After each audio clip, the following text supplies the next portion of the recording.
In this video, I will be showing you how to get started with Perplexity AI and navigate its main dashboard. Let's get started. I'll begin by opening a new tab in my browser and heading to the address bar to type in perplexity.ai.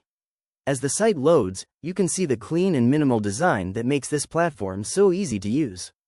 Now, I want to make sure I'm signed in so I can save my search history, so I'll look over to the right side of the screen where the login options appear. I'm going to select Continue with Google, because it's the fastest way to sync my account and keep all my research organized across my devices. Once the login is processed, I'm taken directly to the Pro version of the dashboard. You'll notice the central search bar where I can ask anything, but before I start a search, I want to check my account details. I'll move my cursor down to the bottom left corner and click on my profile name. Perplexity is designed to be as helpful as possible, and having everything clearly labeled in this menu makes it a breeze for beginners to navigate. Now that I'm all set up and logged in, I'm ready to start exploring and getting the most out of this powerful AI tool. If you found this walkthrough helpful, please consider liking the video and subscribing for more quick tips and tutorials.